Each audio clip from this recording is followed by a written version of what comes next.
Spark supports those who take matters into their own hands. Those who seek the tools to rebuild their futures. Creating better jobs in societies recovering from conflict. Spark works with young entrepreneurs, companies eager to grow, refugees determined to reshape their lives, and ambitious women keen on escaping unemployment. We provide scholarships and leadership training. We boost business ideas and practical skills. Open pathways to markets and finance. So these young people can grow solid businesses in fragile places and employ people in their communities. For more than 25 years, Spark has been sharpening the tools for these young, ambitious men and women. For they bring peace and stability where it's needed most.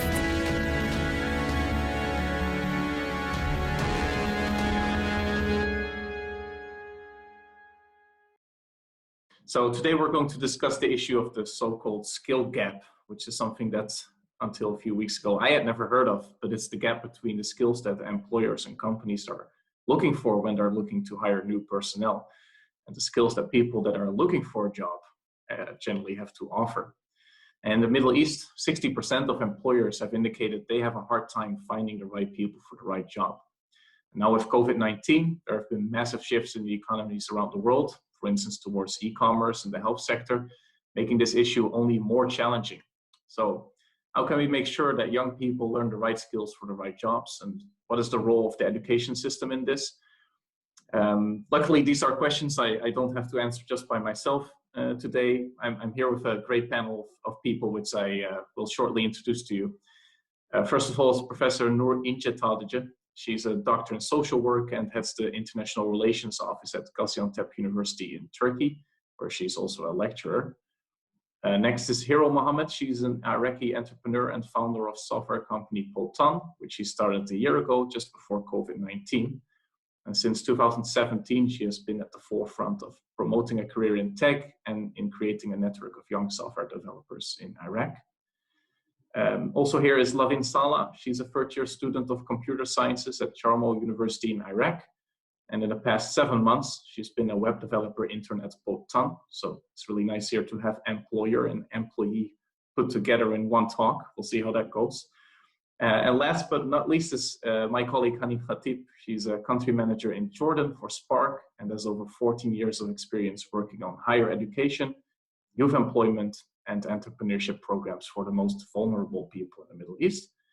She has extensive experience with improving and developing curricula that particularly focus on increasing the chances of employment after graduation. So a great welcome to all of you, and thank you for participating in this talk today. And to kick things off a little bit, I want to start with a statement, and I would like to ask you just to answer with a yes or no for now, and then there will be more time and space to elaborate on that. But let's start with the statement, which is the skill gap is overrated. Graduates are actually well prepared for the labor market. Let me start with Haneen. What would you say? Are graduates well prepared for the labor market? Yes or no? No. Right. Lavin, what would you say? That's a no. Also a no. Hero? A big no. And then Professor Nur? In Turkey, no. Yes. Right. Okay. So that's a no actually from everyone, whether it comes to students being prepared for the labor market. Haneen, would you elaborate a little bit on that? What are the main issues? Why are students in general not ready for the labor market? There are multiple issues. It's not one issue. Some of the issues are related to a certain country's context and the education system and how relevant it is to the actual market. We have other issues that are related to not only higher education, but also education in general. Even school education is not as relevant as it should be. But I can quickly mention that we just wrapped up a couple of workshops in collaboration with 2 higher education institutions, where we brought in some HR executives from the private sector to discuss integrating some of those missing skills within the existing curriculum. And I can tell you that most of the companies highlighted the issue of communication skills, teamwork, business writing, digital skills, and definitely the language gap of English. Being English now is very important for any employer in hiring someone. Yeah, is that something you recognize as well, Nur, in what you see working together closely with the students of Gaziantep University? Actually, yes, I should thank to Haneen because she has underlined very important issues. I think we have some common problems, but these are not new, I think. Even before pandemic, we started to face this issue, maybe starting a decade ago. So therefore, we are structuring the curriculum according to the needs of the labor markets, which is very difficult because it's a dynamic process and there are always new changes and new updates. And sometimes I think universities are not very dynamic to catch these improvements in the labor market, especially if it's an industrial zone like Gaziantep, city of Gaziantep. And in the developing countries, majority of us, like us, it is very difficult to combine education and the needs of labor markets, not only in higher education, like Haneen has already stressed. Yeah, and then down the line, like how big of a problem are we talking of here? So I mentioned in my introduction already, it's 60% of employers in the Middle East have difficulty finding the right people. But how's that, for instance, at your university? How many students have a job after graduation? Actually, in my opinion, we are a little luckier than the other universities in Turkey. In Turkey, maybe I should introduce a little bit. We have more than 200 universities. And in Gaziantep University, which is almost 48 years old now, this year, we have designed some programs, as I said before, like internship program. And in this program, the last semesters, each and every student is taking this semester in the industrial zone or in any kind of company related to their proficiency, their job, or their area of their study.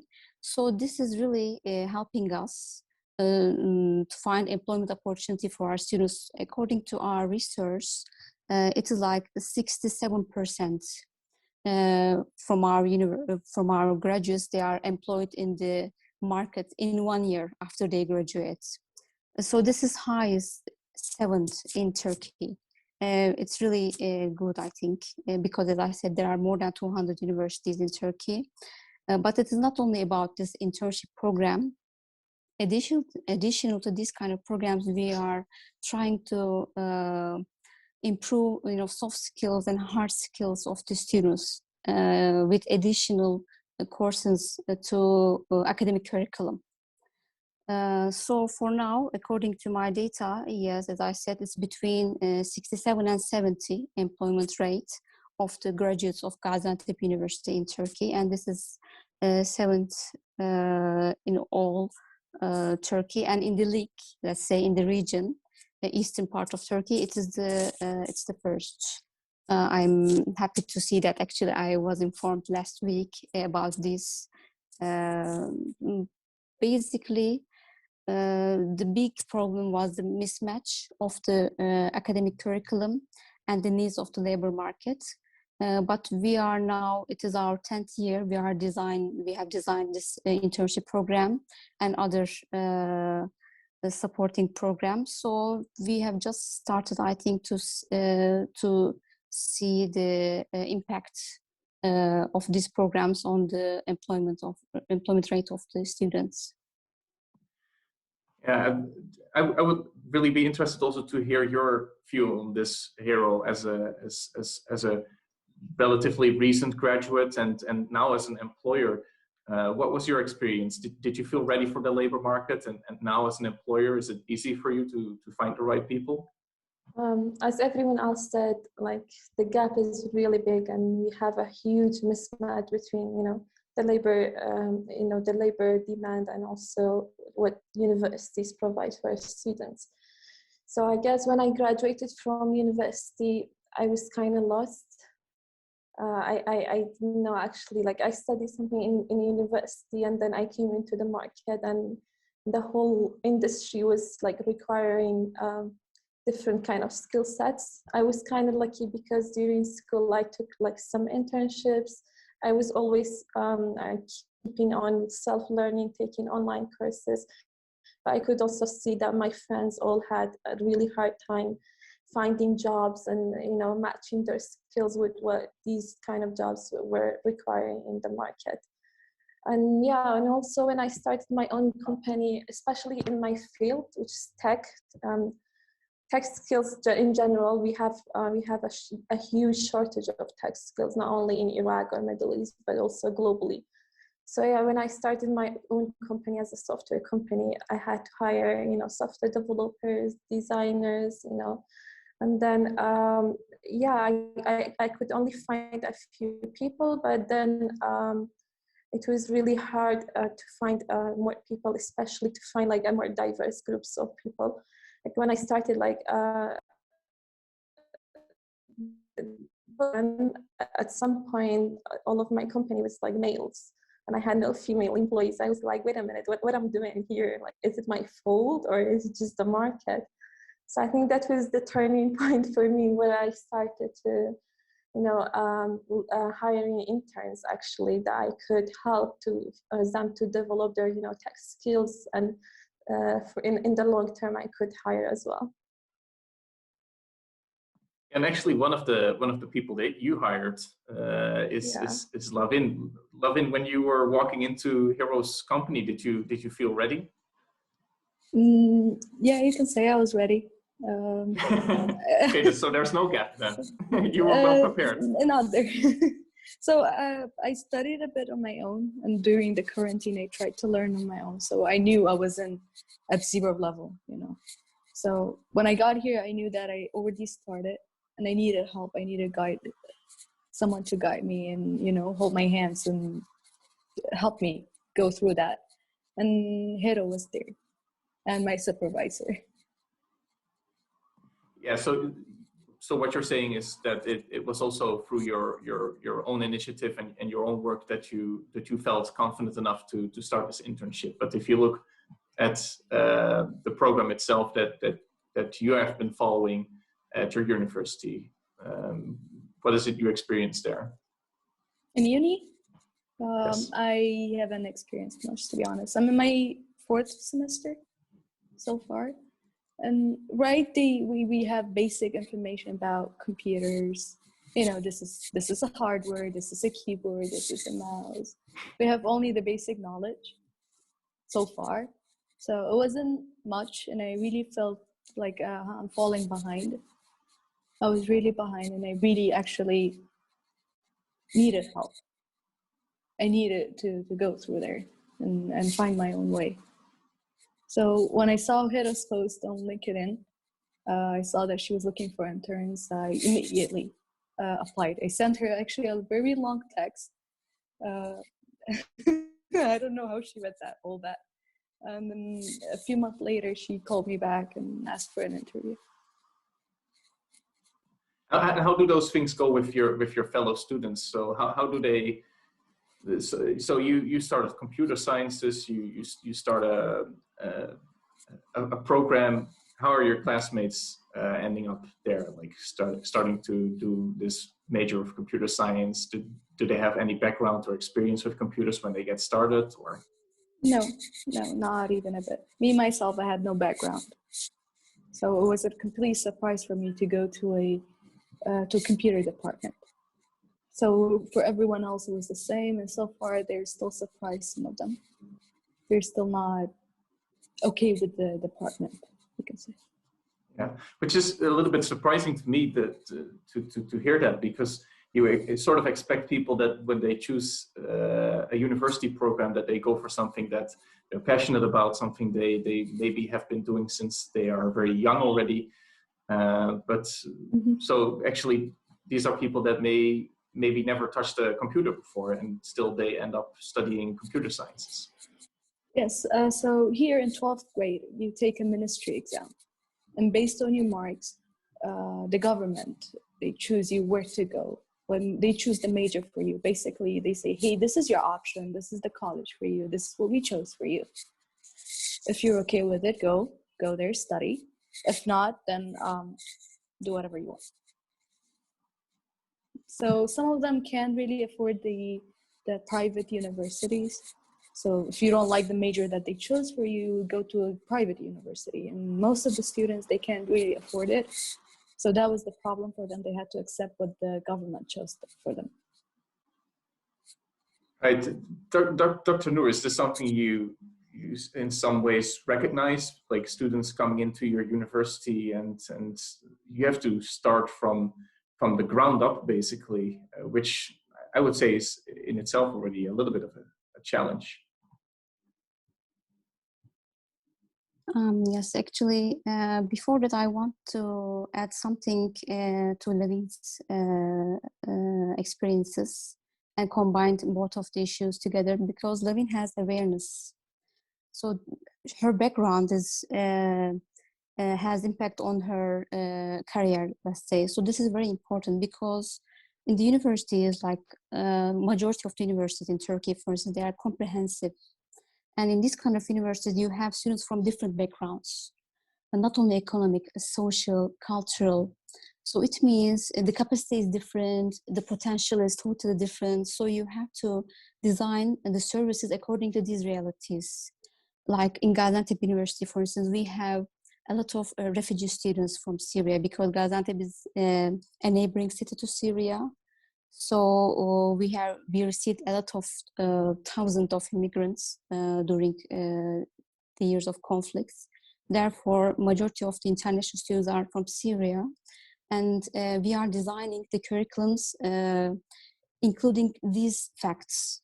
So it really matters to raise awareness, like Lavin, to see what she wants, what do they want, what is the potential with them, and what is the reality of the labor market, and social and political issues as well, because it's not only an academic problem, it's also a political problem.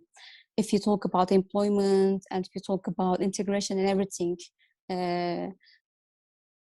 has a political perspective as well, in my opinion. So the background really makes it really matters while preparing these programs for me. Yeah, so what we're also touching upon here a little bit is that in general there's this skills gap, but there's particular groups, I would say, that are in a more difficult situation, or for which the problem is a little bit bigger, actually, and one of these groups are probably the Syrian refugees. And maybe also women and girls in general. Is that something you also see, Haneen, in Jordan? You have a lot of Syrian refugees there as well, of course. Yes, definitely.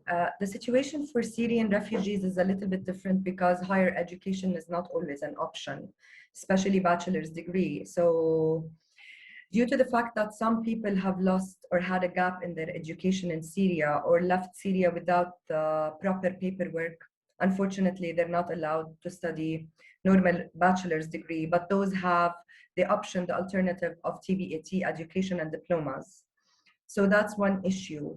The other issue is for women in general. I would say for Jordanian women and for refugee women. There's the issue of, first of all, women in STEM. Like Hero already said, you find a few women in tech, in science, in medicine, in different things that are mostly dominated by men. And there are different factors for that, and there are different opportunities that we can present. For example, if we're talking about the issue of education, it's not just the issue that we're not matching the labor market. We need to change the way we teach.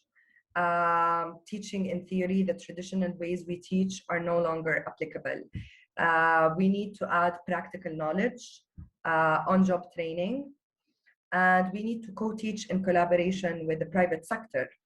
That's where the private sector can play a role. I'm bringing more examples of women and refugees in business, or successful women or refugees in certain positions or companies. And that's the way we need to shift higher education as well. It's about entrepreneurial teaching, not entrepreneurship necessarily, but entrepreneurial ways of teaching. That's a good point, well, we're actually shifting already a little bit from going to defining the problem to defining some solutions to this problem, which is actually great. And of course, that's the main point of this panel talk. So maybe it's good if we dive a little deeper into that. But I would like to make sort of like a distinction between things that we might be able to change today or tomorrow already, some small changes that could make a big difference, and things that simply will take more time or are structural changes that we cannot do overnight. Like let's start with those quick solutions. What Hero, from your perspective, what do you think? What could be changed right away that could improve the situation? I always say internships. Like internships are the key for quick changes and quick shifts toward filling up a little bit of the gap. That's why I actually started in my own company. Also through organizations, I have managed to actually help people, get trainings, find internships, and this could be done like in collaboration between, the educational centers, like, the universities, the schools, and also the private sector as well. I have seen some efforts, for example, in Iraq, where some universities have collaborated with private sector to adjust their curriculum based on the market demand. But as I see, it's not enough, and it's not taken very seriously. So I guess if we put more effort into these collaborations from both sides, for example, in the private sector, usually people see interns as a burden on themselves. They would be like, why would I spend my time and energy of my employees on someone who's going to be here for a short period of time? And then later on, when they are looking for some people to hire, they complain they don't find enough skills.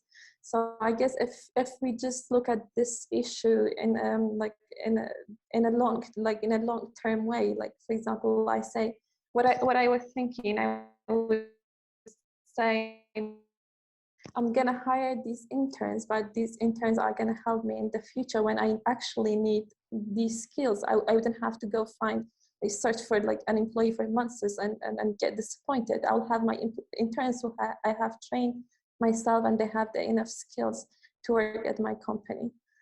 So yeah, I guess that's one of the quickest solutions. And also universities can, like, instead of changing the whole curriculum like all over, which might take some time, they could just start by offering like elective and optional courses like that could be very effective in short term. For example, just a workshop about soft skills, about communication, about how to make your CV, how to conduct, like how to talk in an interview, or how to go research online.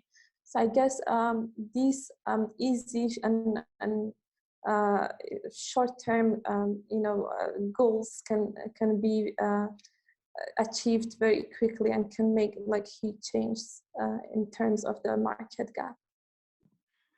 That's really great. You mentioned actually quite a lot of solutions, which is really, really good. But I just want to zoom in a little bit on some of them, because one of the things that you mentioned is the changing of curricula within universities.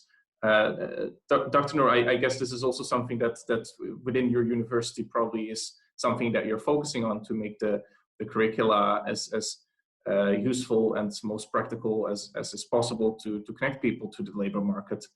But I assume it's also difficult because, well, if you start training students today and they will graduate in 3 or 4 years, that means that you have to train them for a job that is somewhere in the future. So you don't know that job exactly at this moment. So you don't know what will be required so much for that job. So how are you dealing with that? Actually, being in touch with the Chamber of Commerce, for instance, Chamber of Industry, or some other organizations like NGOs is very vital in my perspective, because this is the only way to see new improvements in the labor market.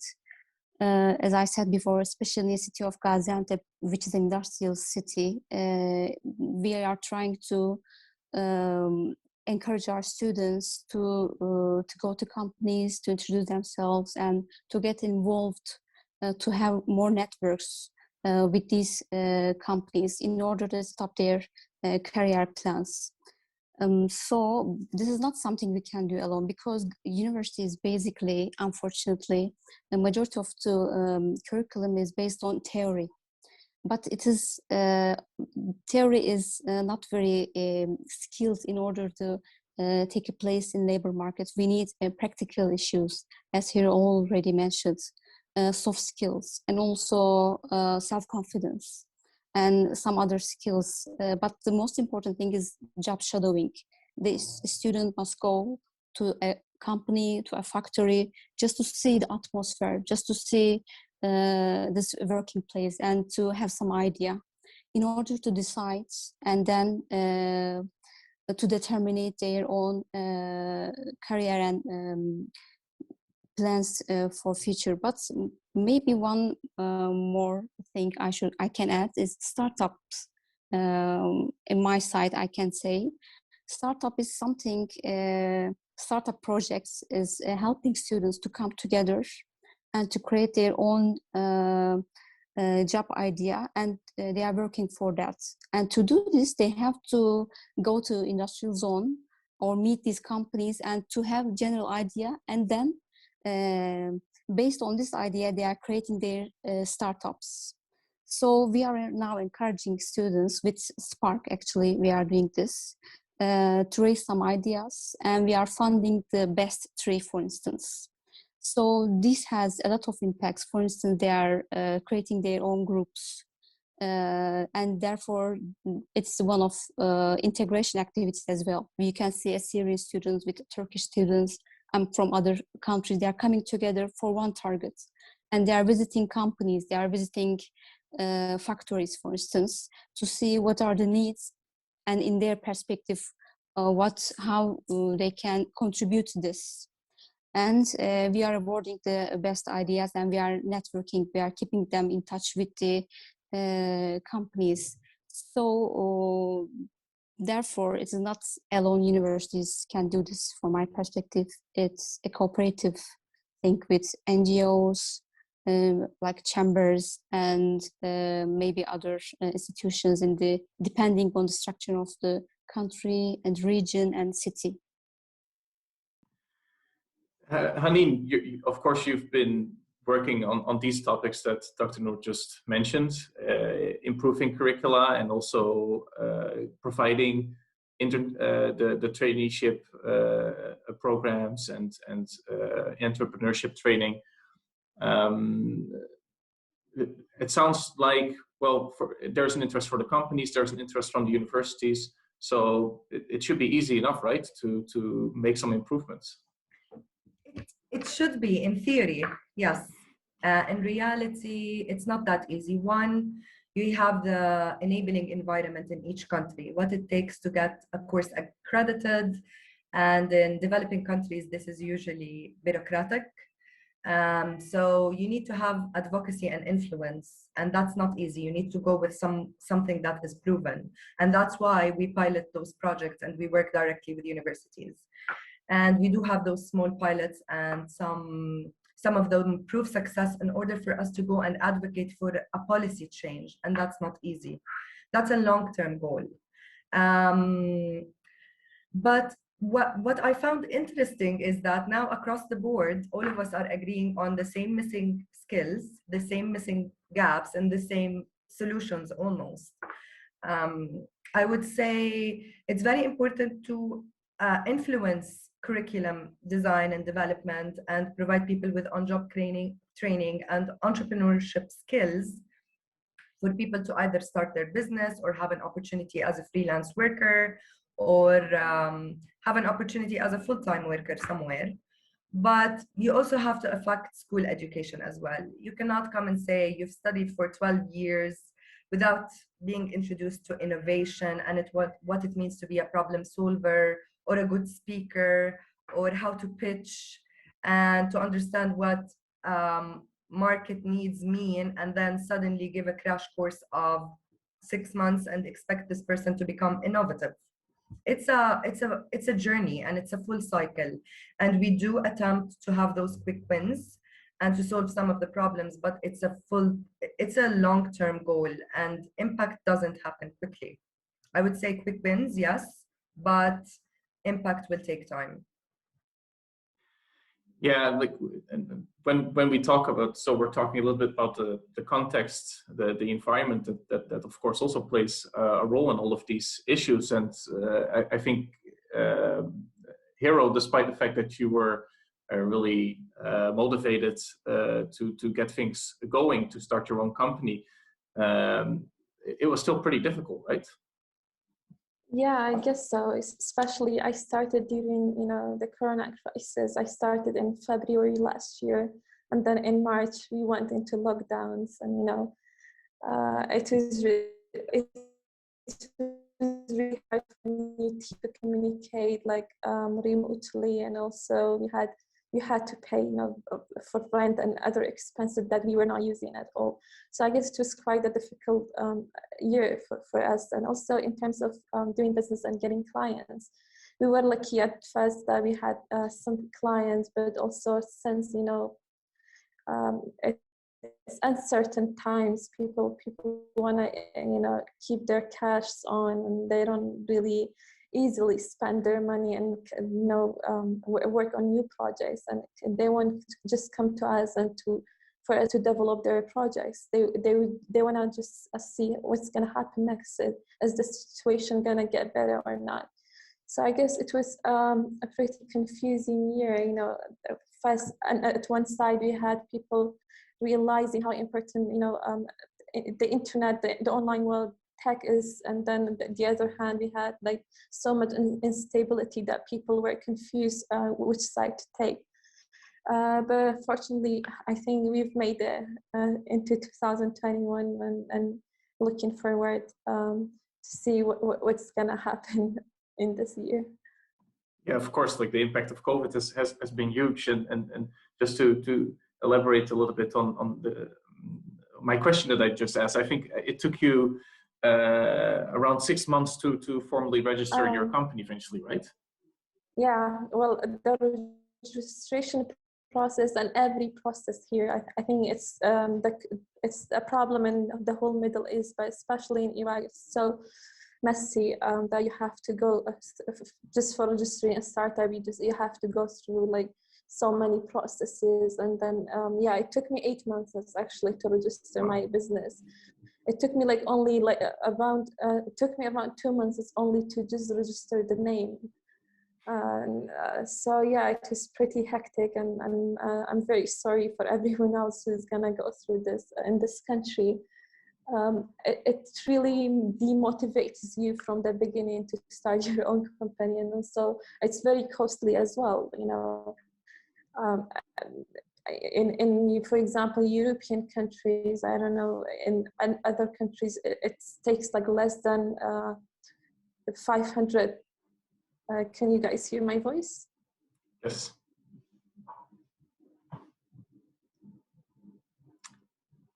I think we've lost connection for now. Let's for now switch the conversation a little bit to the impact also on COVID, on the possibility of students to still follow the programs, and I guess the problem, this skill gap in a certain way has become more difficult to solve also because a lot of course of the work and also the courses in the university switched to online. How was that for you, Lavin? Like you're doing an internship, but at the same time you're still part of university as well, and then like everything switches online. Were you prepared for that?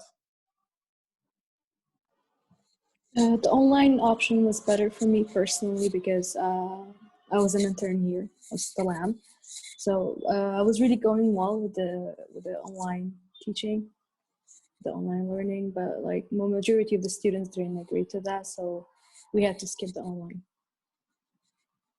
Yeah, so I guess for some of your fellow students it was pretty difficult as well, right? Yes, some of them couldn't, understand the lesson online. They had problems with understanding because it was just the beginning of learning how to code and all that. And for some students, they didn't have stable connections, internet connections, for those who lives in the villages. Yeah, is that something you recognize, Haneen?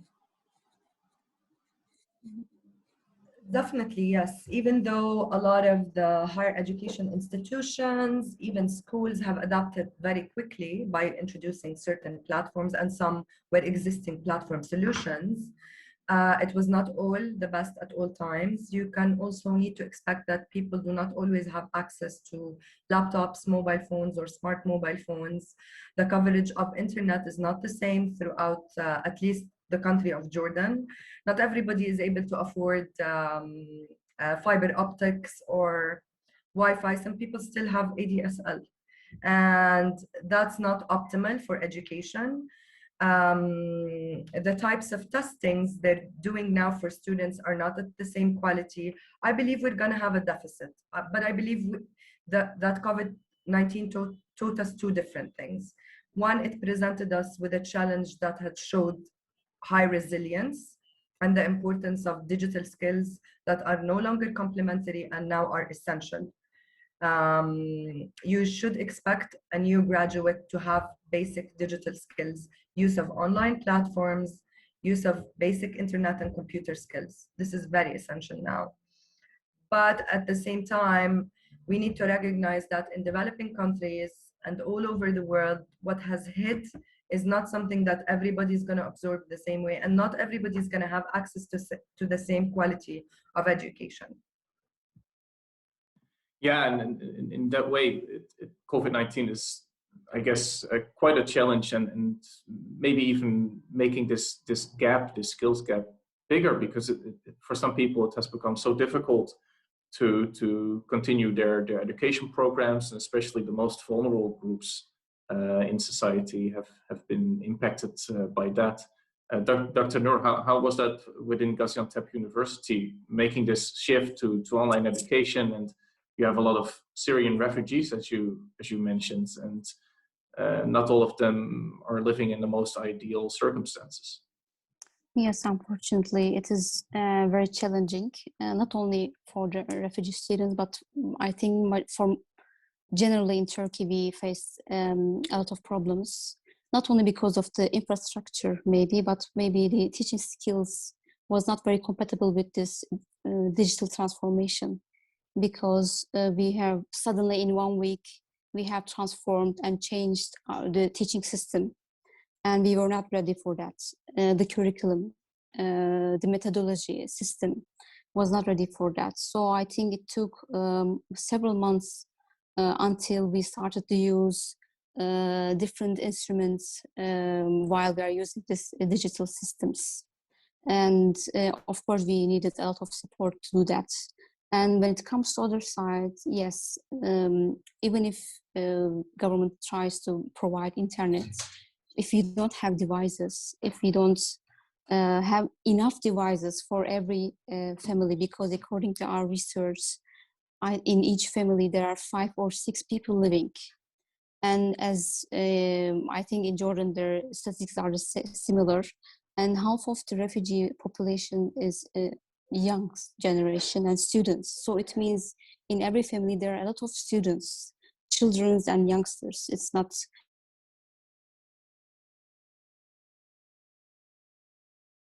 the needs are the same. We need devices and we need internet connection. So it was not it was not enough and not provided, unfortunately. And in addition to this, skills were not very compatible with the situation. But now, as far as I can see, personally, according to my experiences, we are a little bit better. But if you look at the majority of the stuff in old school, it's very difficult to use new digital world. To be part of this digital world is very difficult, and to pass your ideas to students is very difficult in this platform. And there are some barriers, like cultural barriers, because sometimes when you turn on the camera, it means you are at the house of somebody and you are being part of that house, and it is not very easy every time, and not everybody has their own privacy to turn on the camera. So majority of the students, they prefer to turn off the camera, and then it's something like you are in a radio program and you're just speaking to somebody that you cannot see. And it makes it really difficult, especially in theoretical courses, which is 90% of the structure of the universities. And it really makes it difficult, but I hope next semester to be much better, but we have to do our best and using each and every tool in order to make it up, because we have lost a lot of time, and some of the students are graduated, but I don't think that we did our best. Unfortunately, we couldn't. We have to learn to use, we have to be the part of this digital world.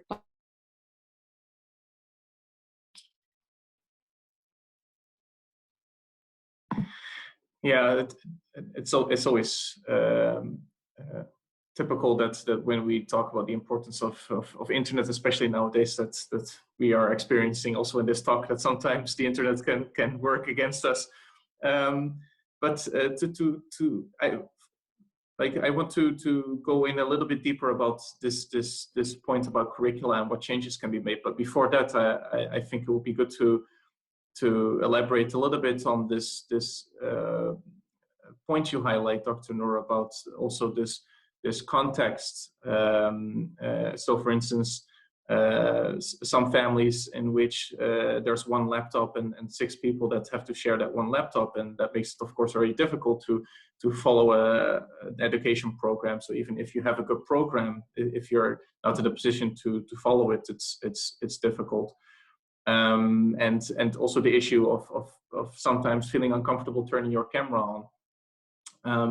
But maybe another part of the context, I would like to ask that to Lavin.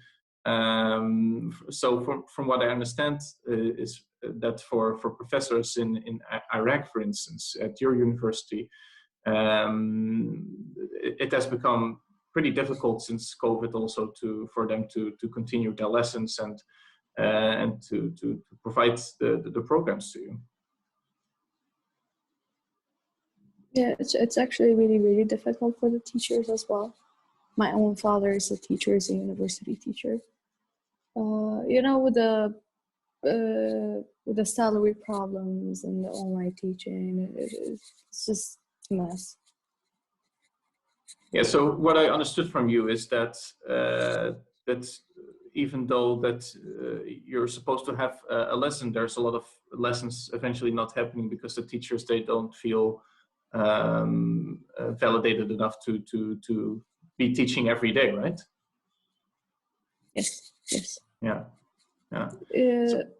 I talked to one of my few teachers. They were like, since I'm not getting paid, since I can't really, I'm not making any money out of it.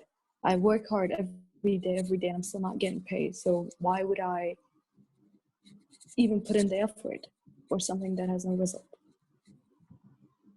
Yeah, and that is a really tough issue to find a solution for. Haneen, is this also something you've seen before in Jordan, or is this something you're familiar with in any way? Yes, definitely. When we go into a university to implement a program, our main issue usually is how do we get those teachers motivated, because we're asking them to take on above and beyond what they already have as a load. And those are demotivated teachers in the public sector. Those are teachers who have been working for years, sometimes on curricula that has not been updated in a very long time. They have not been introduced to new teaching methodologies. And sometimes there's also a big gap between the development sector, private sector, and academia. Academia people are driven and motivated from a different perspective, and they come from a different background.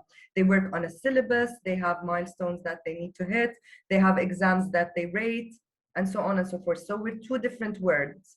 Nonetheless, there are areas where you can meet. Our way as Spark to convince universities to jump on board with our program, to be quite honest, was a very tough road. It took us 2 years to convince the first university to start our program, where you go into a university, you do a technical needs assessment, you work with the university to check in where the areas they need to work on, where there are opportunities and challenges, and then beyond that, you can determine the areas of improvement, whether that being teaching of teachers, co-teaching, entrepreneurship boot camps, or curriculum development and design. That was not easy. If you want to come as an external source saying to a university, I want to change the way you teach, who are you to tell me to change the way I teach? I've been doing that for years. So it's more of a collaborative way. If you approach a university from a perspective that you want to partner together and you want to work towards their own needs and adapt to their own ways of teaching as well, that's the way to do it, to be quite honest. Trying to motivate teachers by bringing them as the partners, as the people who co-design, as the people who come up with their own ideas is also great. I think it's also great to recognize something, at least I can speak for Jordan. A lot of academic people have never worked a day in their life beyond academia, and they're teaching entrepreneurship and business.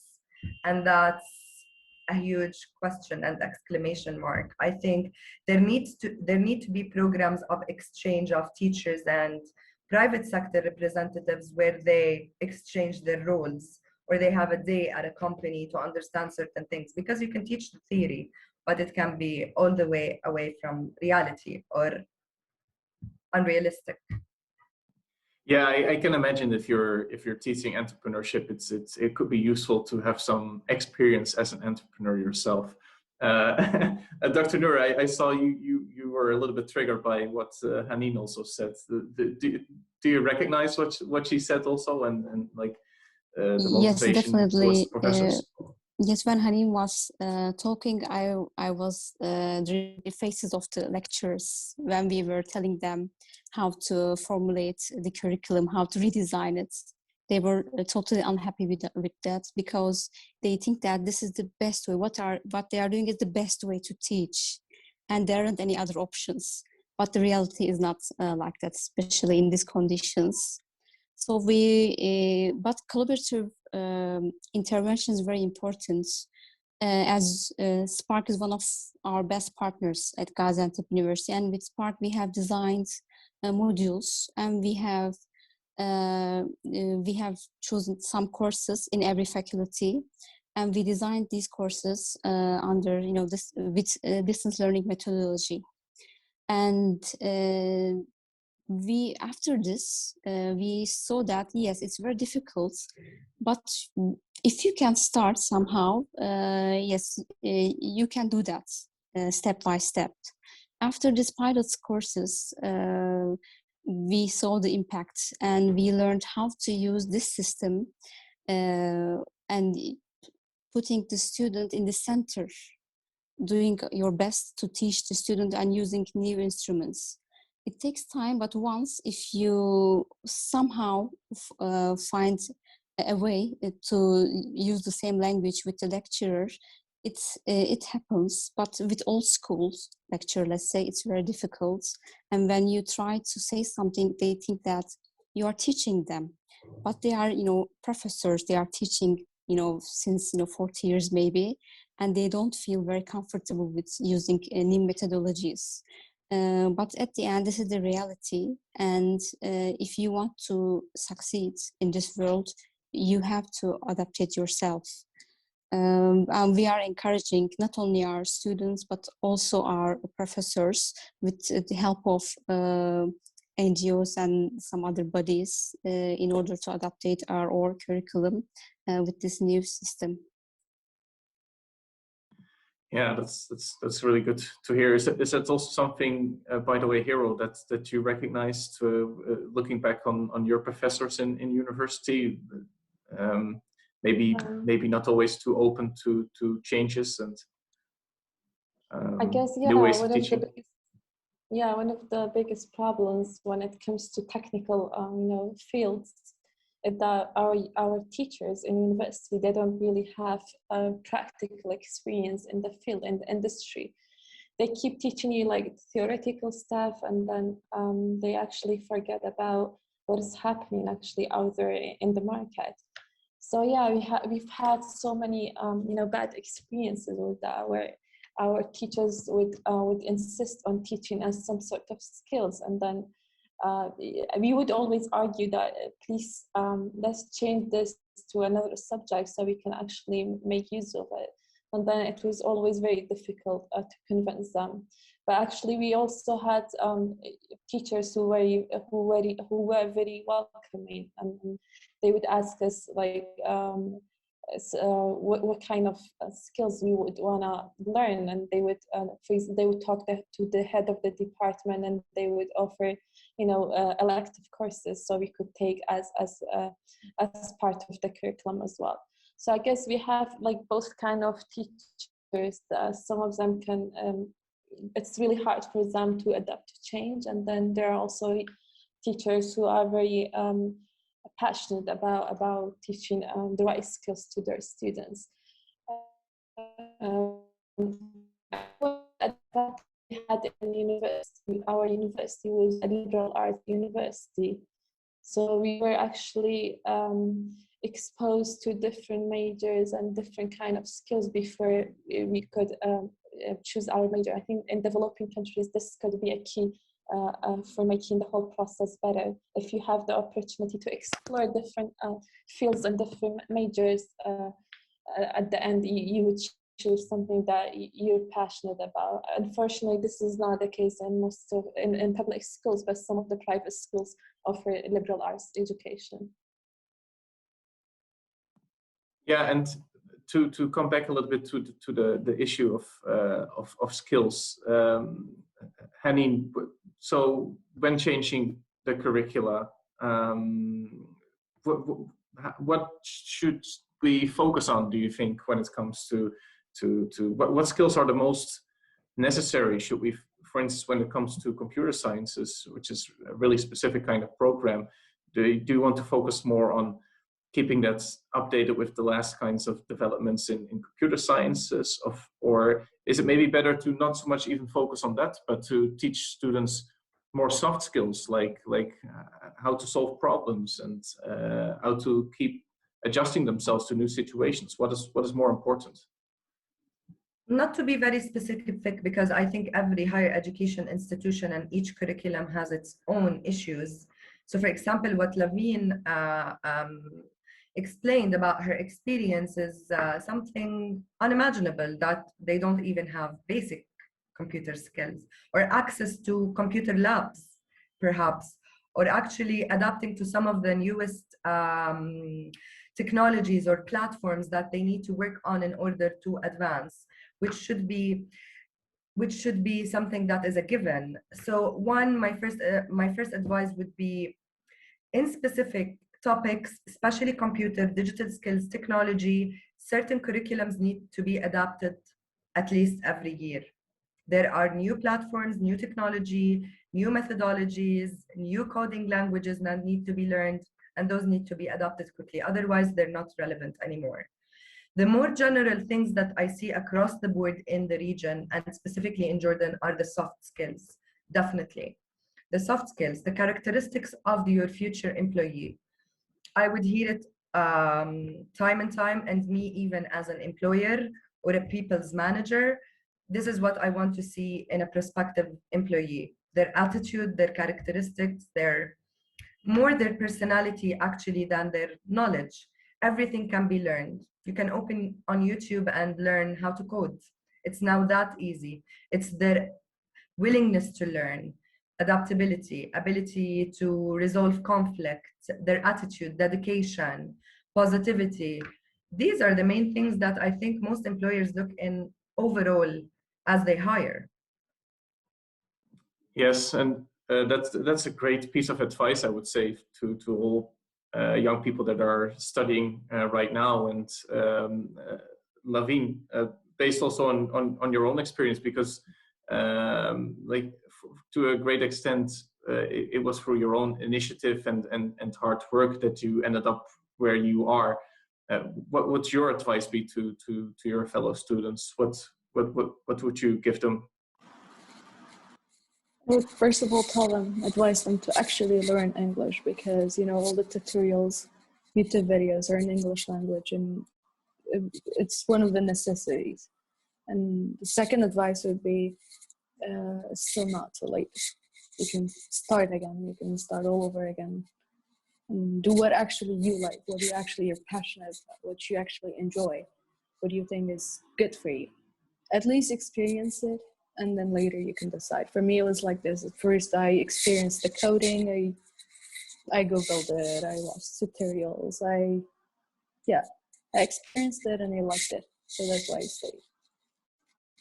And we mentioned a range of solutions to this problem. If it was all up to you and things like money would not be an issue, what would you suggest? What would we change about our way of teaching and education system to improve the situation? I would actually change the whole education system. I mean, from elementary schools, because since childhood they should learn the languages and the sciences, and they shouldn't force the students to do something they don't like. Change the whole system, make them enjoy the lessons, and then provide a lot of programs, internships, even for when they grow up, and give them actually the chance to choose the major themselves, not based on a grade you got in the ministry exam, sorry.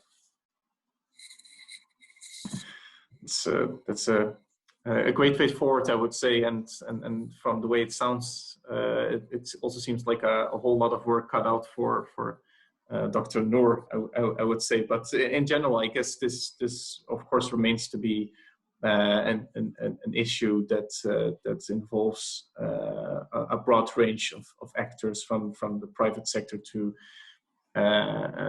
young people themselves, the universities, and also NGOs like Spark to find a solution. I think we've touched upon some really great points today, and I would like to thank all of you for your participation. I think it was really great to have all these different perspectives, from the private sector to NGOs to the university, to have everyone put together. And I think that based on this, we have given some ways for moving forward. And at least from my side, I would say that I feel mildly optimistic about the future, and I think that we can definitely make some positive changes. And I hope you share my optimism a little bit too. But for now, I would like to thank you so much for your participation. Thank you, Robert. Thank you very much. Thank you. Thank you very much. Thanks a lot.